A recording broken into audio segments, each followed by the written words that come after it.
Hello, my name is Sebbi and welcome back to the coffee break in Minecraft. Today is Friday, April 26, 2024. There are lots of angry guys out there who luckily have expired. This is good.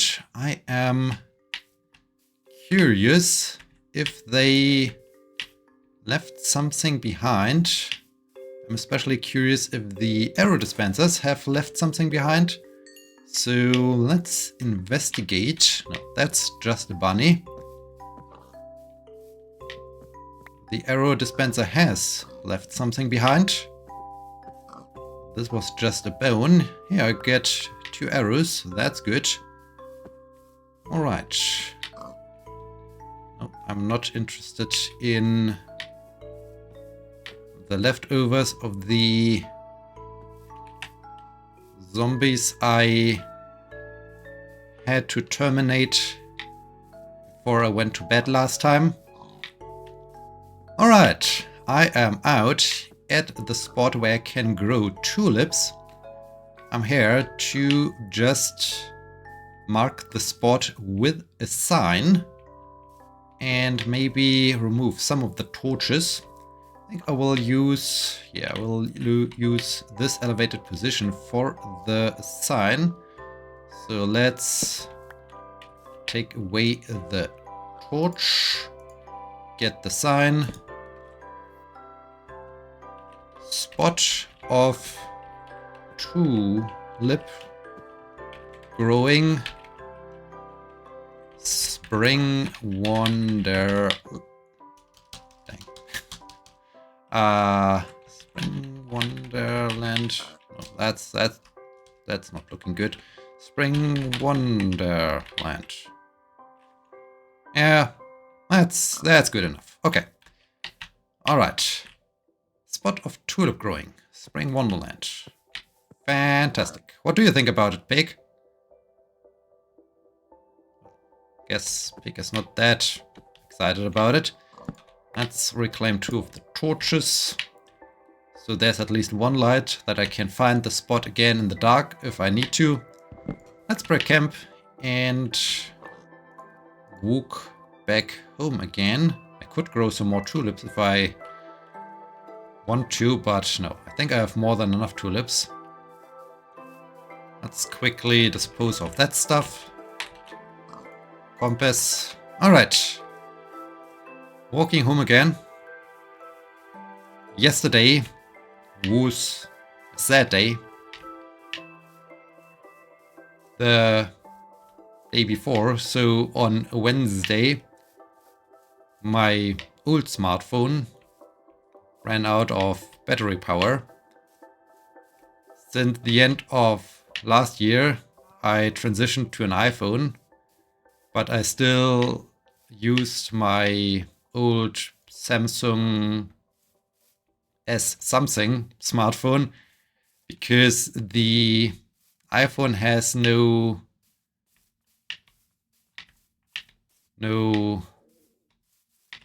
way to put some cables into it, which is a little bit important as my car has no Bluetooth. So when I want to listen to music, I need the old smartphone. Also, with some of the apps, like especially online banking apps, some of these online banking services are a little bit annoying when it comes to use these apps. You need to have to identify yourself and to confirm a transaction. With one of the banks, it's super easy. You just install the app and you can activate, register, use that app from within the app. So you just have to follow the instructions, enter some details, confirm things using... I'm not quite sure if I even needed to use my web browser or so. But yeah, it's kind of convenient. The other online banking service, however, always has to send out a letter. So really a piece of paper where you get a QR code to scan to activate the app. So I don't want to do it again. And I thought, okay, let's keep on using the old phone. Things went well until Wednesday, or rather yesterday, because the phone ran out of charge. So I charged again. As I wanted to start the phone again, it did not recognize the unlock pin anymore, which was a little bit bad. Not only a little bit bad, but completely bad, because after I tried it for a bit, the phone thought, okay, apparently something is not right. I do a factory reset, which basically resulted in not only the online banking applications being lost and no more access to my banking, at least for a couple of days until I received that stupid letter, but also a loss of some data. I mean, I always backed up all the photos and so on I took with that smartphone, but still there were some things that were unique and only on that phone. For instance, the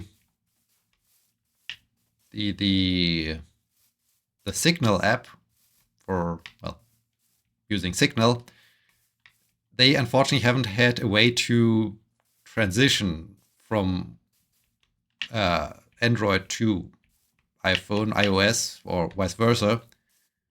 With WhatsApp, it was no problem, so I could basically easily transition my chat history from the Android phone to the new iPhone. But Signal was not capable of doing that. So I also thought, hey, another reason for keeping the old phone alive, that I'm not losing my chat history with friends and so on. I had contact on Signal. Yeah, so basically, thanks to the fact that the phone did not recognize anymore my key, my unlock pattern, and the fact that it decided to, hey, the only thing I can do right now is to automatically do a factory reset without anything I can do about it, or anything I can do about that it stops. The phone basically destroyed itself. I mean, it's running, sure, again, and I could set up the phone again, but for what reason now? I kept it alive mainly for the reason of having those banking apps running, and yeah, having the chat history and some other data. Since now this is lost, there's basically no reason anymore. I mean, the only reason would be to have still some listening to Spotify in my car while driving. But I can also just get a little Bluetooth adapter thingy for the car that I can connect to it with the iPhone then. Yeah, so this was sad. This was very sad, and it also happened to a bad time because I just wanted to transfer some money from one bank account to another bank account, which was then no longer possible because I had no access to the app anymore. So now I'm waiting for. Interesting. I'm waiting for the letter to arrive, and yeah, not fun. Not fun at all that this happened yesterday. Yeah, so much about what's going on. On Wednesday, teaching was good. This semester, I'm doing some interdisciplinary teaching, so doing again teaching and learning with augmented and virtual reality.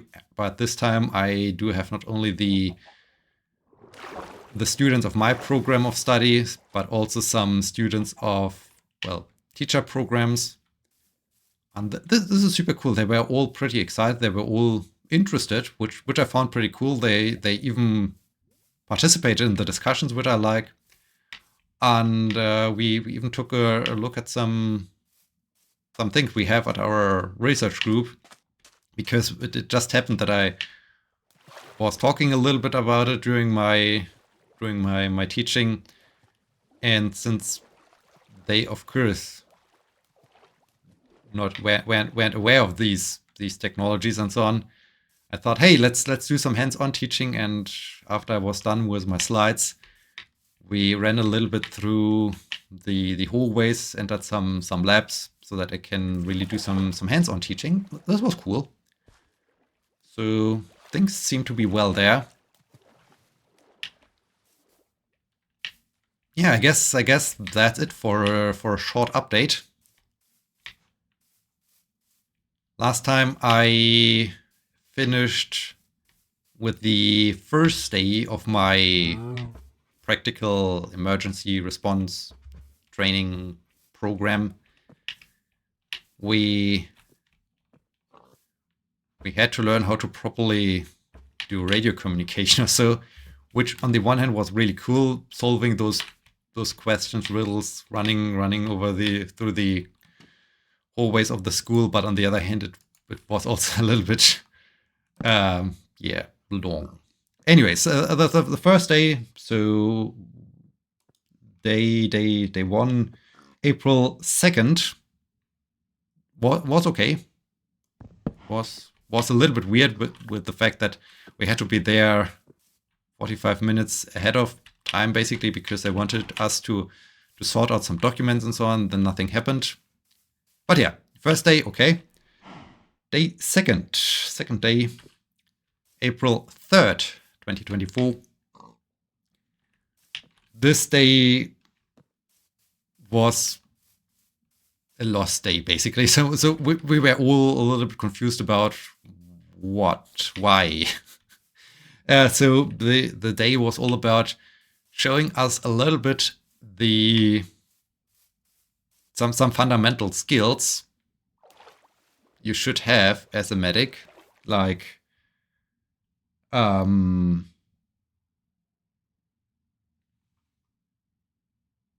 like assisting in like using some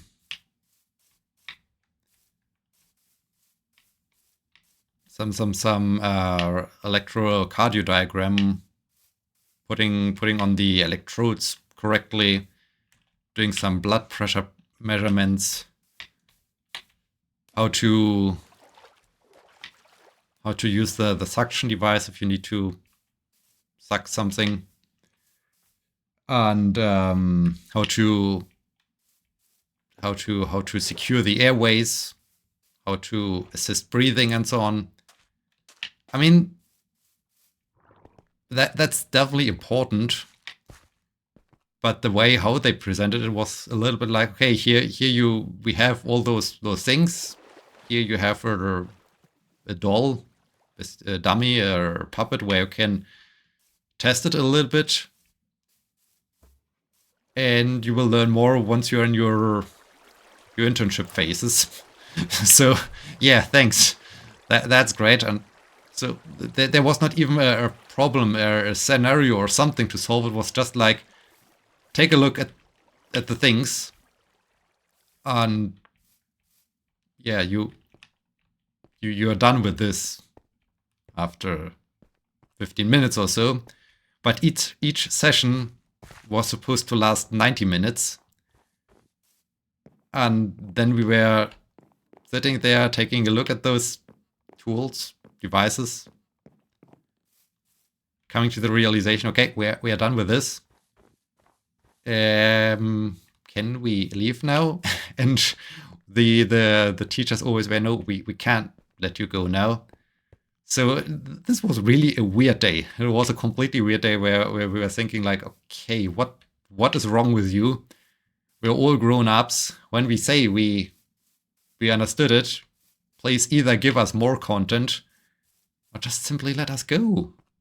But both things were not possible, so it felt really like kindergarten. And yeah, this was really a strange situation. In addition to that, there was a little bit the problem, there was one very large group consisting of students who did also the theoretical part on premise. So they were already 3 weeks there and had some normal teaching of all the contents. Whereas my group, we did it as with an e-learning approach. So we taught and we learned those things by ourselves. The first day we were told, okay, we stay in our e-learning group and the others stay in their group. But on the second day, they, for some reason, mixed us together, which resulted just in too many people at once. So this, in addition, was not great. Also, as the others already knew each other, it was a little bit strange. We were in the process of getting to know our small group, that we know each other, that there's some bonding going on, and then we were suddenly thrown into this other group again, and we were also separated. Like, okay, half of the e-learning group goes into one part of the other group, and half of the e-learning group goes into the other group. So this also was a little bit strange to us, where we thought, what's your problem, guys?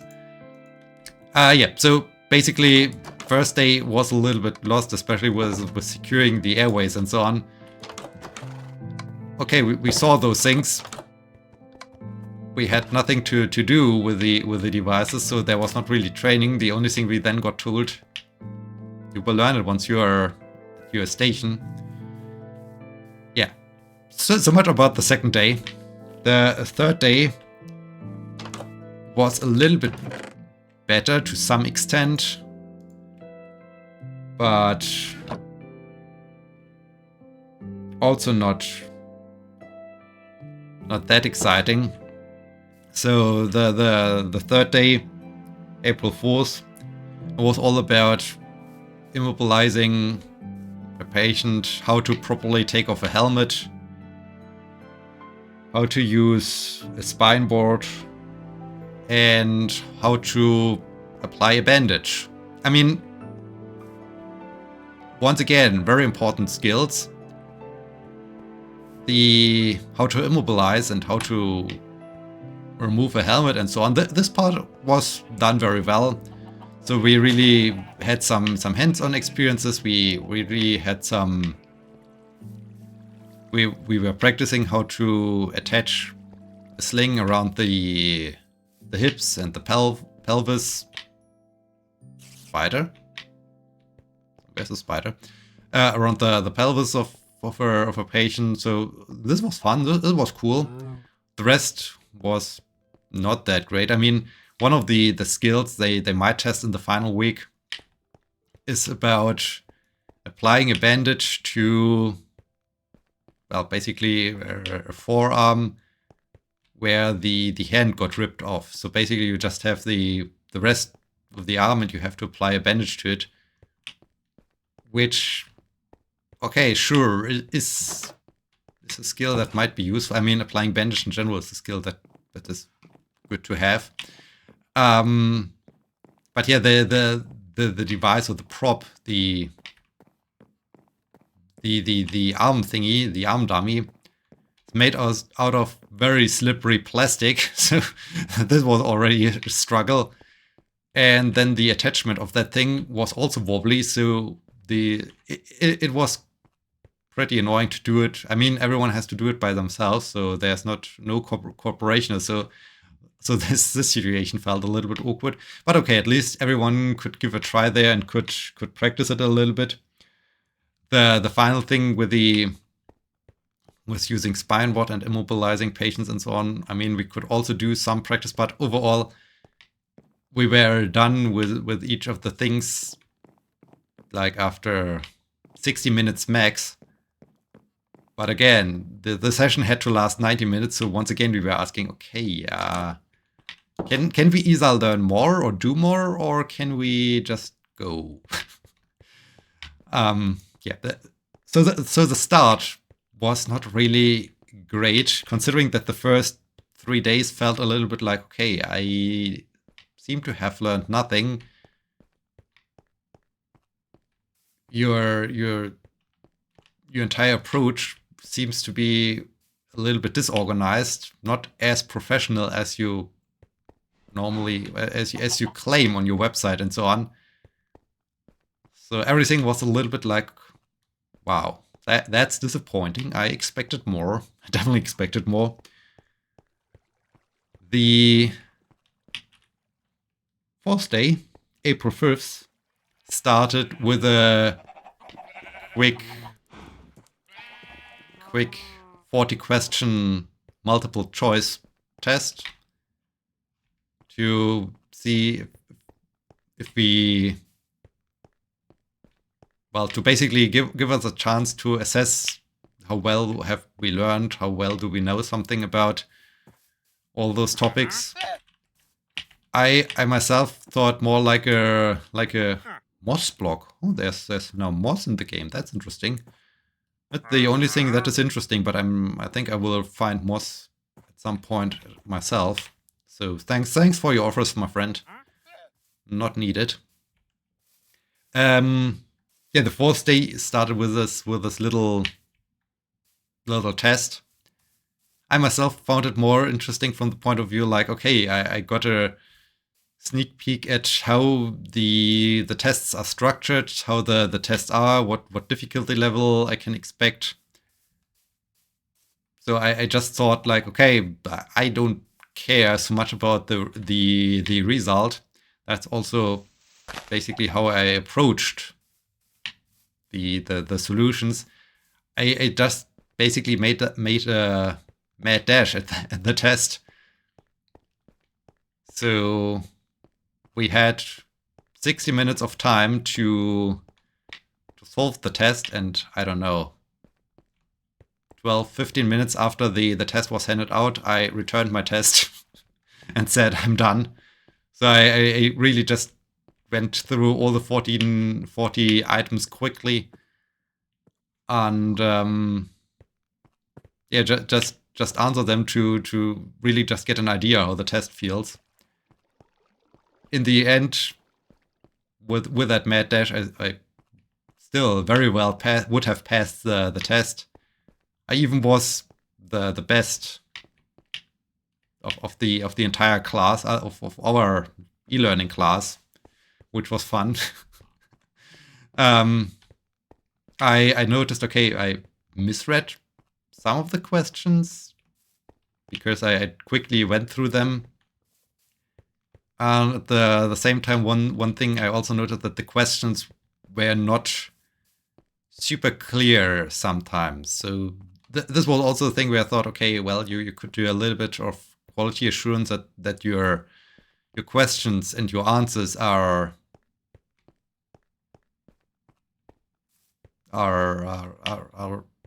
good with respect to, okay, it definitely makes sense, and they're not answers where you think, or where they are, in fact, both answers are correct, but you just want to hear one answer, and if the other answer, which would basically correct, is then regarded as wrong. So those were my learnings. Then we talked about all the questions about the content, the knowledge that was tested in the test during the morning, and in the afternoon we had again another session of skill training, which was not. Oh no, my bee is stuck again. This is a little bit of a bad thing. Hey, you. Okay. This is this is risky that my bees are stuck. Okay, where's that arrow dispenser? The arrow dispenser followed me into my. Let's close those gates here. The arrow dispenser followed me.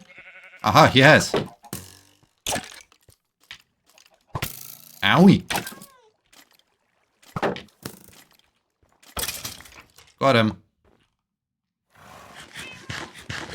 And the skill training again was a little bit strange. We learned how to... What do we learn? I mean, it was interesting how to do an IV. They had a rubber arm with very huge veins. So this was interesting to practice it. Unfortunately, in reality, I never have seen an arm that is that easy to prep with a needle. But okay, it's good to at least understand the basics of it. How to measure blood sugar level and so on. So some of the sessions were once again a little bit like, okay, we've done this within 10 minutes. Why should we now wait 80 minutes? So in total, I can summarize the first week, of this medical training, because it was just a 4-day week due to the fact that Monday was bank holiday. Things felt a little bit, well, not well made. One could have packed all those things into 2 days instead of 4 days or so. Yeah, so much about the start of that training. Next time I will continue, of course, to talk about what happened. I hope you enjoyed this very episode, and I hope you're joining me next time. Until then, my name is Sebbi. See you!